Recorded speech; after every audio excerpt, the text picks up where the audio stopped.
Welcome to another episode of the Great Lakes podcast. Today, we have with us a special guest, Harshil Gala, a third generation entrepreneur from the family that runs the popular Navneet Education Limited. Welcome, Harshil, to the show. Thank you. Thanks for having me. How's it been for you? I mean, being in the family business, now you've been there for a decade or so or more. How's it been for you? Yeah, that's a broad question, but it's obviously been an extremely exciting journey, filled with ups and downs.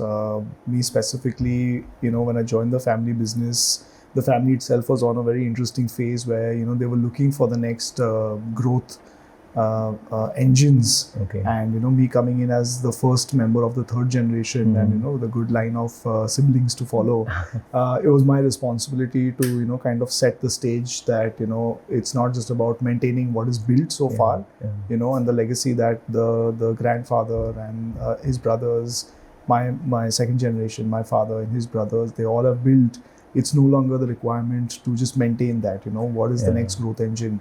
And me being the first and the third generation, the responsibility to try to create that value was something which was there. So that's how it started. And then, obviously through the journey of the decade or a little more than a decade, it's been fairly exciting. Lots and lots of ups and downs. The family itself has gone through a good genesis in terms of moving from, where they are to a lot more professional in their approach, with more professionals coming in the business.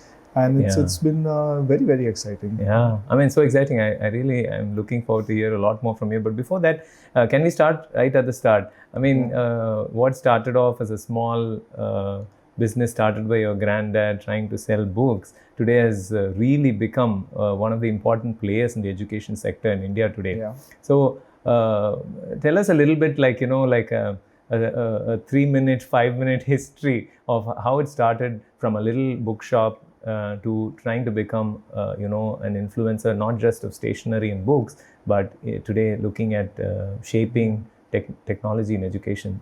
So the core idea, which my grandfather and his brother always had, was that let's try to create some products for students to make learning easy. Okay. Right? And the gap in the market potentially, as we term it now, gap in the market, but the problem statement they saw back then was that the government prescribed textbooks were just not made for all types of students, and obviously we know that there are quick learners, you have the top students, your middle pack, and then you have the laggards. And there were not products for everyone else, and especially when you have first generation learners, therefore trying to make learning very easy for them, by which they can actually get the concepts clear, they can understand what the textbook is trying to say, and actually learn rather than just focus on scoring marks.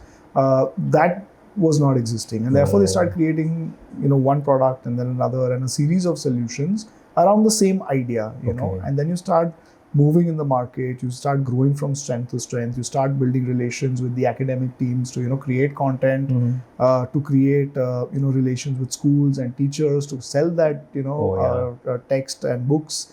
And then you start expanding and you start realizing, hey, this seems to work, and then I can imagine the euphoria back then where, my grandfather and his elder brother, they called their other brothers from the village. We are from Kutch. And they called them to Mumbai saying that, guys, something's happening here. I think you'll need to come here to help out because we're expanding, whatever operation it was at that time. And it just kept growing, from step to step. We kept building more and more textbook-oriented solutions, supplementary books. We got into workbooks, which is, obviously an activity-based books. And then exam-oriented solution, which, I think really got us our success, really, with the 21 sets and also digest that we have. And kept building on that, strength to strength. And as, more members of the family as such, second generation started coming in, the same thought process that was given to me was given to them, that expand business verticals, So they started a stationery line. We started children's books, which were non-educational in nature. We started a series of playgroup schools. And some are successful, some are not successful. But the idea is every member comes in, try to do something new, try to create more wealth for the family, try to create a new business line. And, here we are, in that's really a nice 3-minute overview of more than 65 years of journey. So I'm just curious, just as a quick side question, what was the very first product your granddad brought to market? So the first product was a product called Hindi Do Dino Mein. Wow. And obviously the idea was to really simplify Hindi, Yeah. the textbook that was there at the time, the Maharashtra State Board textbook, and give it to students in a pack which they can just consume in 2 days, practically before the exams. Yeah, I mean, these are examples of true visionaries, right? Today we talk about how quickly to learn in 30 days, in 2 days, and 5 days. I think thinking of this 50, 60 years ago, think that, hey, people need to save time and quickly get onto things. That's visionary. Yeah, absolutely. Fantastic. Yeah. And you keep saying a lot about your each generation inspiring the next generation to actually think of the business in a bigger way. So does this happen at the dining table? Is it like when you're born, you're given something special, or what? How does this come? And this is the third generation, so doing it. So you're doing something. What is that? I don't know what that one moment is, but definitely it's the culture at home, it's the culture at office, it's the culture around the whole family that being a part of this legacy that my forefathers have built, and it has to be expanded on, right? It's something that is taken a lot of effort, a lot of pain, a lot of struggle, by all the senior members of the family. Today I enjoy the luxury that I do simply because my parents and there's people who worked in the company, their parents who worked in the company have really struggled to get this where we are, and therefore it's a part of everything we do, in the way we talk, have conversations at home around, sometimes about work, sometimes not about work. In the office, when we make it a habit to pick up the phone and talk to each other, may not be always with an outcome in mind, but just to connect, and then the conversation will snowball into something productive. There is one thing that I love that my grandfathers used to do. So there were total 5 brothers, right?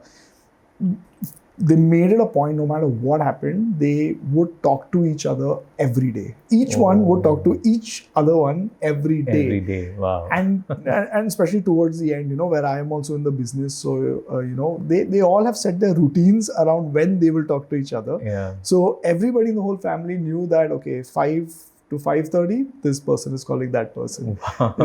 In the lunchroom, this person will talk to that person. Like that's their half an hour of connect. And maybe it's that culture that they have set that, keep the communication lines open, keep talking about work. Obviously, think about more business ideas, think about efficiency, think about reducing cost, not just general banter. And that really is the culture that, is basically, I feel, what's bringing the whole juice together. Yeah, I mean, that's a great practice. I mean, pick the phone and speak, because in a world of WhatsApp, you don't have to talk, you just have to text in today's generation. So that's wonderful. I mean, that's a way of keeping culture alive, I assume. Just as an extension, again, an interesting point that you kind of hint towards is when we think of family businesses, there's the family and the business. And as you rightly mentioned, it's the legacy that you're proud of. You're so proud of what your granddad did and what your dads and uncles did. And so how does that pride get passed on?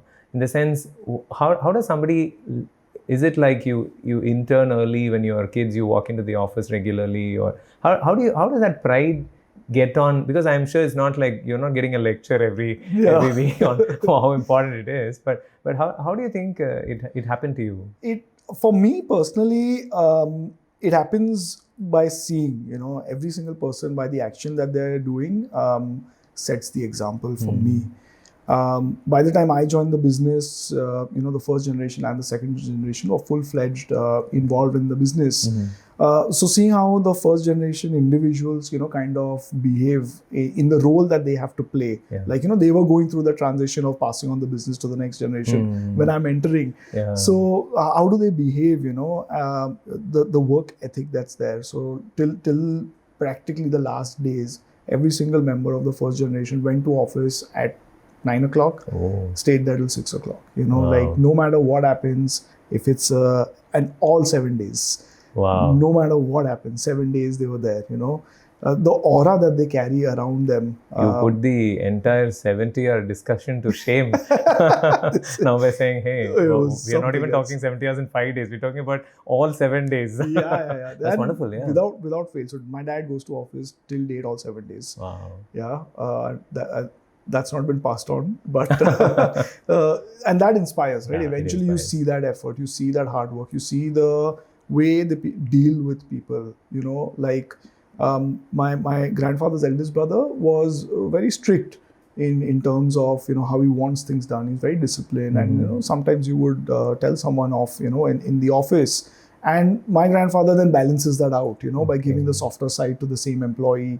Giving the guidance and giving the mentorship to those people, and they knew the roles that they were playing. And that inspires that they're aware of their role, they're aware of what they have to do, and the pride comes not just in the work that they're putting in, but then what do they do with all the wealth that they've created, right? So the basic rule that is there at home is 10% of your wealth gets donated every year, right? And now where do you donate that? And the amount of time and effort that you have to give with the wealth that you have to give. And they all do this via examples, right? So if we have set up a new housing society in an area for, of course, underprivileged people, my grandfather was there with his brothers. They were there once a month. Talking to the builders, talking to the society owners, who are the guys who are going to manage, who are the people who are going to benefit from it, how do we make it fair?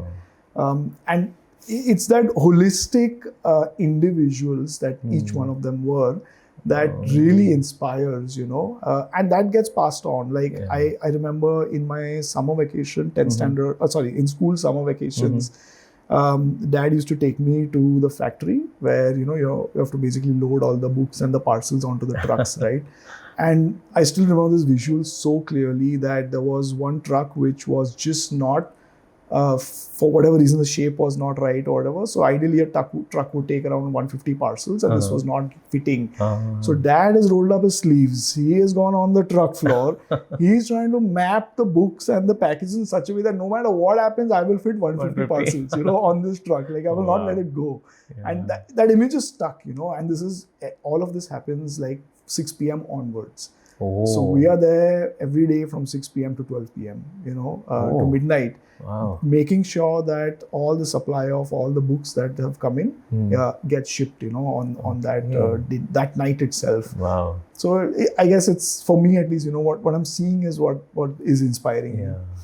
A lot of misconceptions about family business, right? I mean, we hear so many things, but when you grew up, when you finished your school and when you went to college and things like that, was there pressure on you to, join back the business? Were you encouraged to, hey, go study, do what you like, and then come and consider joining the family business? Or was it like, what's the thought process in you and your family? So the family is actually very, very transparent in terms of what are the expectations they have from any individual, may it be a son, daughter-in-law, and that is communicated multiple times through the college or educational journey, right? So the conversation is very free-flowing in the sense that if you say, for example, you want to be a commerce graduate, so that's good, you're pursuing, try to take finance, that might help because that's something that you can contribute to. If you want to be an engineer, why don't you take printing press as a line, or that kind of. So that communication is there at that stage. Makes sense.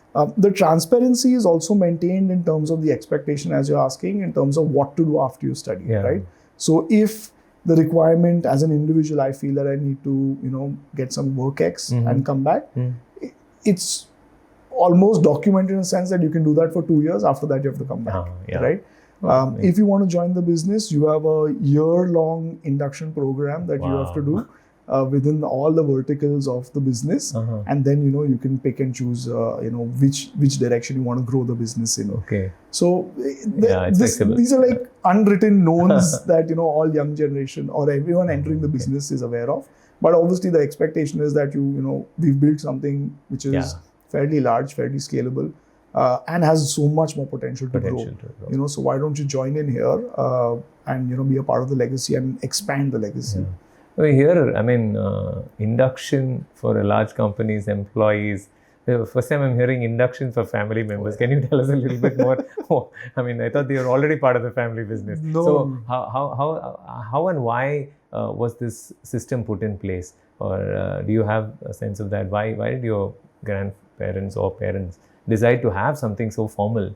Despite the fact that many of you would have seen this business growing up at home, you would have heard everything that's happening there. Yeah. You know the business. Yeah. You know probably everyone working in the business, even as a child, right? So when you're ready to join, why is it important, or why was it thought that such a thing is necessary, and how is it done? So obviously the induction is designed in such a way to formally introduce you to different verticals of the business. Okay. And these are slightly, not just Navneet, but there are a couple of other family businesses that are there even in that. Simply because, when as a youngster, where there's an informal interaction with people, employees, with work, what's happening, you may have some knowledge, you may not have some knowledge. But here there is a formal induction where you're getting introduced to businesses, policies, practices, processes, and people in a very formal manner by which you understand the nuances of what's happening. And so for me, example, I had like almost a 6-month induction where placed in different verticals of the organization, and the business is spread over 2 cities, Mumbai and Ahmedabad. So 3 months there, 3 months here. And trying to understand what are the different avenues. I think apart from getting to know the real people, because eventually there are lots of professionals also that are there. So who are the people in charge? What are the businesses that are really doing really well? Which are the high margin businesses? Which are the ones that have high growth potential? So explaining those concepts in the induction also becomes a part of the conversation. So what's happening is you're evaluating what's happened and what's built, and at the same time you're trying to calculate in terms of what can I grow, what next can I contribute to, what else can I see, and within that the family also has to some extent some hidden agenda that fresh eyes to a certain set process can just seem to add some value. I'm fresh out of college, I have a little bit of raw energy, I don't mind saying that, hey, so what kind of HR process is that, like which age are you living in, and I might make that offhand comment, which is something that they'll eventually pick on, and they're expecting a little bit of that as well. So that formality of saying that now you are in the business and your start date is this is I think what they're looking for as well. So you also bring this interesting element of professionals being involved in the business. So you have family members, quite a number of them, and then you have professionals who also are an important component of the business. So how does this thing work? Like, because maybe using your story, I mean, how was your route to becoming CEO? You could have been CEO probably on day one. But we hear that you really worked your way up just like in any other company and became CEO. So tell us a little bit about your story. I mean, where did you join and so you had an induction and then after that, where did you start and how did you end up? So I saw potential in the digital service business, which had started already when I was thinking of joining the business. But obviously it was very new. It was less than 6 months old, but the idea was there, and Navneet as a group was very clear that we need to be tech first, right? We in fact had an Edtech business in 2001, which was obviously too early, for its time, and therefore this new one that I joined was something that they had started, which was definitely of interest for me. I definitely felt that this could be the next growth phase for Navneet as a brand, and therefore I started working there. The idea of, yes, you can be CEO on day one, but you're going to fail, right? So there's no point you failing. And obviously at that, I was lucky in that sense that the family wanted to use this Edtech venture. I mean, back then it was called just digital education, not Edtech, as the template on how we will set up professional companies or professional teams. Right, so I was lucky in that sense that I had a CEO, I had the whole hierarchy, the managers and the HODs and stuff, and therefore it was easy for me to groom into that organization and grow through the ranks. So there's a structure in place. So I could be an MT, I could be an sales executive, I could be a sales manager, I could be like a operations head, and then figure that out because those designations and slots are created for me. So that way, in a sense, I was lucky. But what it also did is it created that template for the family to say that this is how we will groom our youngsters. We will have that 5-year process by which they will, go through the ranks, understand the nuance of business, understand customers, markets, and make very good decisions when they come to the top. Okay. And when they have to take really large decisions, they are ones who have seen everything and not just coming from a place of privilege. What helps a lot is the professionals who are in the system are aware of this fact, and which is something that came as a very big surprise to me. Right? That while there is obviously some amount of, that you are privileged and, you will always obviously sit at the top of the table. But genuinely, most of the professionals are aware of this dynamic when they're working in a family business. And they understand that there will be a accelerated, growth path for me. But that's where I understood that to say that, if the professionals were not there, we would never be able to grow. And build what we have done. And therefore, growing together, taking everybody with us is something which was very core to what I learned over a course of time. That's a interesting dynamic. So just a extended question. So obviously professionals were there before you came in. So which means I'm sure there have been people who worked with your dad, your uncles, probably even with your granddad, sitting in the office, and then here you come, and then you grow up in 10 years, you're CEO, so how do you deal with these kind of interesting relationships, if I may call them, cherished ones? People who gave their entire life to a company, knowing this dynamic that, they're going to be family members in key positions, but they kind of value me, they value my work, my contribution, and they love coming to work with you. So how did your granddad, uncles, dad build this kind of can I call fan base or following that people work with you for long years? There are lots of things, that I assume are at play here to build this kind of loyalty.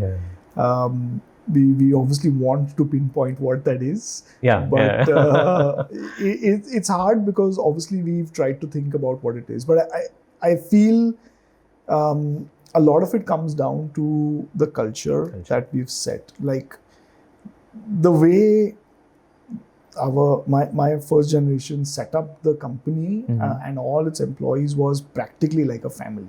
About understanding each and every individual that is working there, about setting their life, making sure that their life goals are also achieved, helping them in whatever shape and form, that it takes.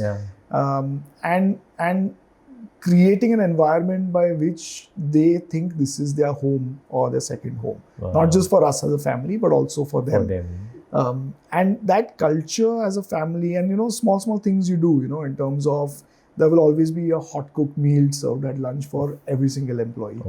There are lots of HR policies which have been outdated, but they continue to be here because that financial stability for employees is extremely important.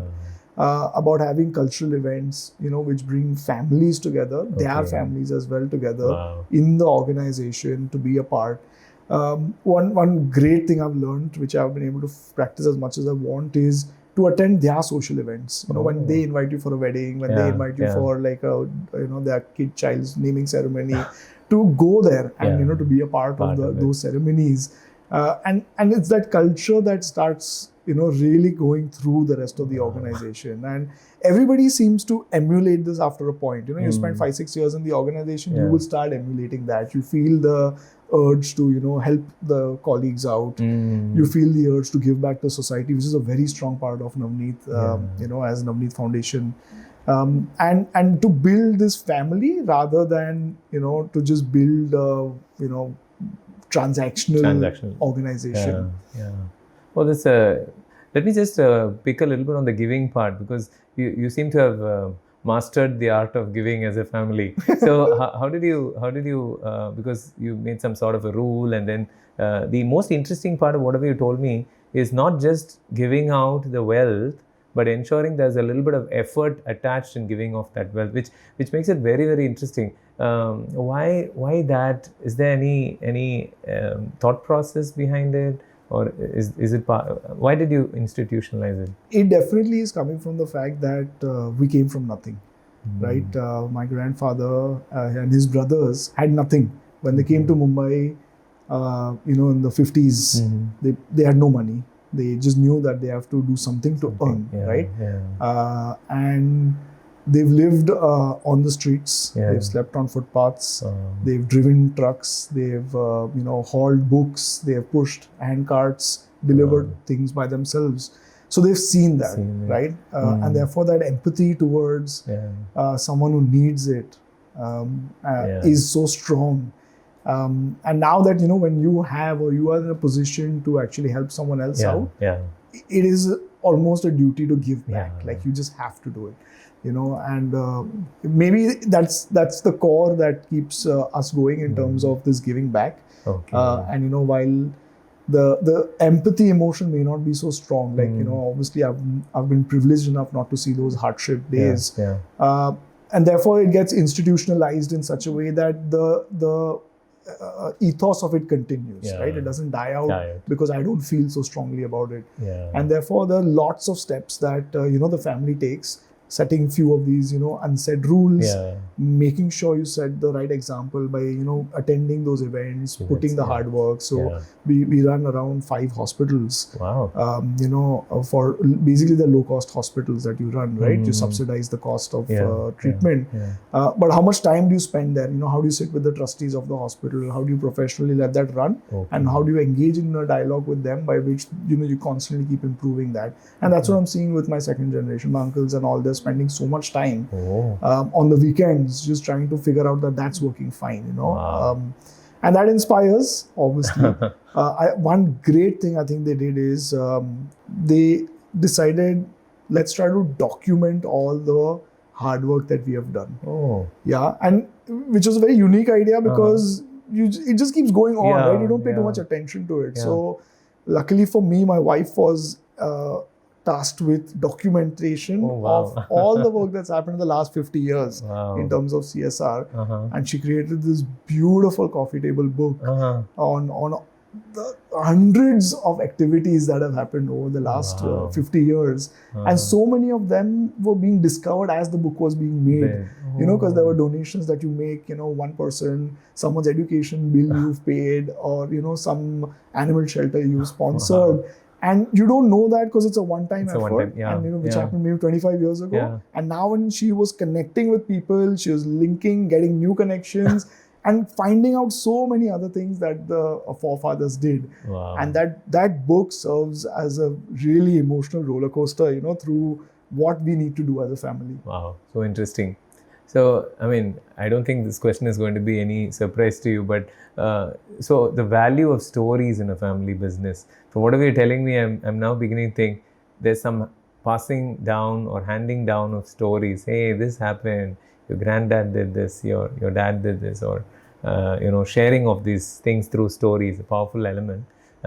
Stories have been said to culturally be very strong technology devices to actually pass on a lot of knowledge and information, and also arouse a lot of attachment and things like that. So how does that work? Do you hear a lot of stories at home, or do you tell stories about your, It's always on, right? Storytelling obviously is a very good medium to kind of pass that information on. And the beauty of this is, different professionals that are there, they also have their own stories of what's happened. I remember my CEO when I was working, he was there and I was reporting to him. He had told me a story about one of my uncles who wanted to really expand the stationery business to the Middle East, right? And he was very passionate about it. But he was not getting an approval from his boss, who was his uncle. And he literally said that he sat in his cabin on the floor for 3 full days with the business proposal in his hand. And he said, you have to sign this off because I am passionate about it. It makes sense on paper. Let me execute it. Right? if he had not told me that, I would never know. Right Yeah. now, I look at him in a completely different light on how hard he has fought to get that one proposal. Yeah. And so passionate he felt about Yeah. it. And it inspires me that when I go for the next round of funding to my family, right? I'm running the Edtech company, so I need funding all the time. Yeah. So I'm going for that, and now I know the kind of passion I need to show for what we are doing, while I contribute to the wealth of the family itself. But I am responsible for the funds that are allocated to me. Yeah. Right, and I have to make sure that I have to grow those, and if I need more, I'm accountable for them. Yeah. Yeah. So what is the passion I need to show to get that proposal through? If it gets rejected, what next I need to do? What new data I need to collect? What new research I need to do? Okay. And most importantly, when I need to eventually give up on an idea which is just not sailing through. Okay. Interesting. So you lead us into this whole Edtech thing, which is over the last 10 years been up and down to both ends, and you've been through that, and your family has been in this space for decades now. So, what do you think about Edtech as a space, and how does Navneet Top Tech see this? In the sense, today you see a lot of companies getting funded quickly, they come in, they disappear, they do things in different ways. But so how does the space look like? Is it a space which is just going through the typical early stage of a industry formation, or since you have the benefit of standing on the shoulders of a couple of generations to look at a sector, how do you see this going, and where do you see this heading in the next, say, 10, 20 years? So when the division was started before I joined, the idea was very clear. As I said, there was an earlier attempt also made at the same segment. The idea was that this is definitely going to be the future of learning, but what shape and form, what kind of hybrid nature or transitional nature from books to tech, we didn't know. But we know that the way technology gets into our lives in all other industries, education is just bound to happen, right? So that idea kept coming in, and which is where Top Tech was started. By and large, the way I see the industry, what happens is that there are obviously ups and downs, right? And which we've seen it, and we've been through and lived through all of that. When we started that time, there were other players who were really growing very fast, and they burned as fast. Yes. Through COVID also, we saw a very similar thing. But I think one thing that we say in our boardrooms is that the mistakes that most of the players make is they look as education quarter to quarter. But actually, education industry should be seen almost decade to decade, right? So think in those timelines and you'll be safe. The change is that gradual and not as rapid, because education is so fundamental to every individual that the resistance to change is that much higher. Wow. So keep your timeline in decades and not in quarters.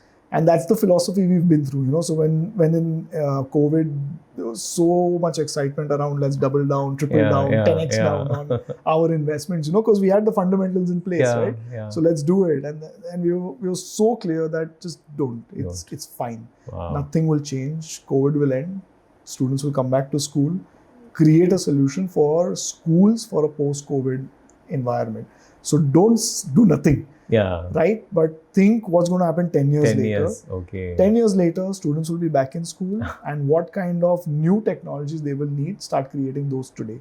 And that's why, the pivot we made in COVID also was not to invest in any B2C solutions. But what we did is actually created a school tech solution, which is made for a post-COVID teacher. Because we knew that they're going to come back. We knew that there's going to be a lot of pushback in technology by parents. They're like, no more screens. I don't want any of that. So forget about the parent. Just focus on the school.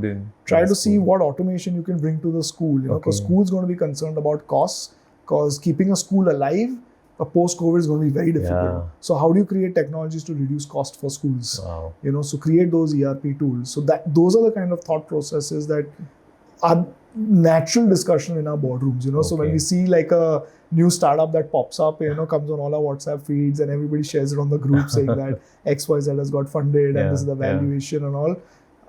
I don't think any one of us gets excited anymore. We're like, it's fine. And if someone is successful in an industry which is so new, it's only good because, right, that expands the horizon. Because today our struggle mainly is to get more customers converted towards a technology journey than it is to, kind of expand or take each other's market share, right? It's that age-old thing that Pepsi's competition is not Coke, right? It's water. It's water, so that's where we are, right? I want to compete with blackboards.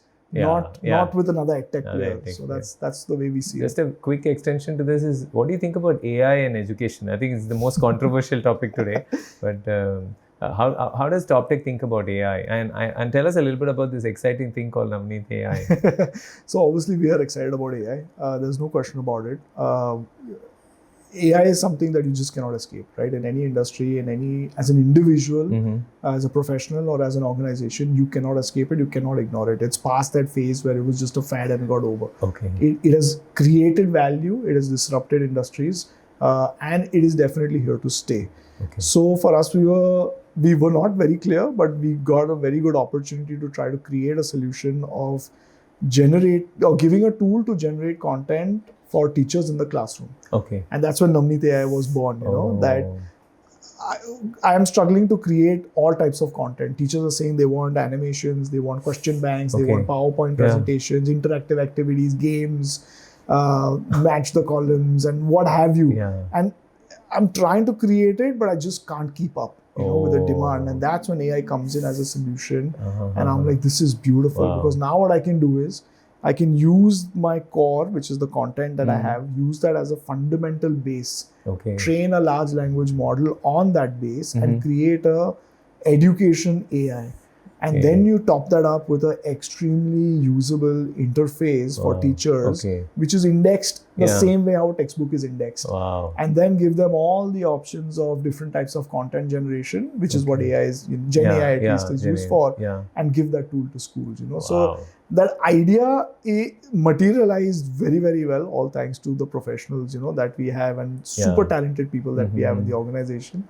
And the beauty of this is, from the time we came up with this idea to the time the first demo was done was 6 months. Wow, that's fast. That is fast. And it was work beautiful. faster like a tech company. which surprises us also. I remember there was an article that had come in a magazine that pictured this. There are 50 engineers coding day and night, 24 hours in a huge office in the heart of Bangalore. And what if I tell you this is, Navneet Education Limited? And that's what it was, right? We literally had that team set up who was doing that. And obviously all the other teams that, kind of contribute to that system. But that's what it is. And AI, in business is a tool. We're very clear on the fact that it's a feature and not a product. In a sense that it's going to contribute and add value to everything else you build. It's not a company by itself, but it adds value to what you have anyway created. So integrated in places which will add value to products that you've already created. And that's what we're thinking about AI right now. We're definitely invested in the products that we have made. Navneet AI is obviously that. And having said that, internally also, we're very clear of the fact that individuals, professionals also need to adopt this in their workflow, right? You can't escape it. I have said this, which was not very comfortable by everyone, saying that in the organization that if you don't adopt AI, you will be replaced. So you rather be the first mover in this industry or in your professional landscape than be the last mover, right? Because the last movers might lose out. So I'm giving you the opportunity, Navneet is giving you the opportunity to upskill yourself and do it. I'm willing to invest in you to upskill. Right? But do it. How can you create animations faster? How can you create questions banks faster? How can you code faster? How can you create better customer engagement? You're thinking like your customer's customer. Keeping your customers alive and kicking. That's interesting. As a technology enabler sort of thing. That's an interesting thought. Just out of curiosity, I mean, we have students coming to Great Lakes, especially with family business and entrepreneurship background. What will be your advice to these people? They're going to spend a year with us. What do you think they should be doing? I mean, how can they maximize value for themselves while they prepare and go through this family business and entrepreneurship program with us? and get back to their businesses. Yeah. So I think the best part about the course, at least the way it's structured, which is, far more experiential and less theoretical than, most of the other courses, that in itself gives an edge, because what's happening is you're exposing them to real businesses and you're exposing them to real problems that they will face in their careers. So that in itself is an edge. Top that up with the mentors that you are providing is actually the real X factor of the course. The advice that I would give each student is that use your mentor to the fullest. There are lots of, they all are in their business, or they all have some ideas, or they all have created some startup within their own family structures. So they all have a lot of operational questions. And these mentors may not always be able to answer those operational questions because they're not from those industries. So my advice to them would be is you ask them about softer elements. Ask them about what makes me a good leader and what skills I need to hone. Ask them about how do I navigate through my family's structure. How do I get a conversation with my father or my brother or sister? How do I get approvals? How do I convince a professional to join me, knowing the fact that, they might not lead the organization at any point in time? Get those softer elements and fine-tune those as much as possible. Because people management, in today's day and age is so critical, because you want the best talent to come. And people will join you because you will offer them the package, right? But they will not stay with you because they're not liking what they see. So how do I create that culture which is free for individuals to come in and take their idea to the next level, and get those clarity, get those solutions with the mentors is potentially one thing that I would always advise them to do. Wow, that sounds interesting. This is highly useful, Harshil, but it's always a pleasure talking to entrepreneurs, and now with 65 years behind you, though you don't look that old.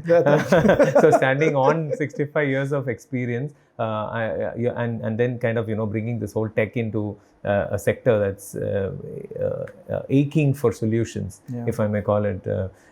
So you're right there. You seem to have all the right ingredients, and so our very best wishes for you to take this to the next level. And also thanks so much for sharing your thoughts. Our students will be highly benefited by this. So thanks so much for speaking with us. Thank you for having me here. The college campus is superb. The curriculum that you have structured is phenomenal. And the mix of experiential learning plus practical knowledge plus the labs that you're setting up is genuinely something that makes this college and this degree, completely different than anything else that's available. Thanks a ton. Lovely talking with you. Likewise.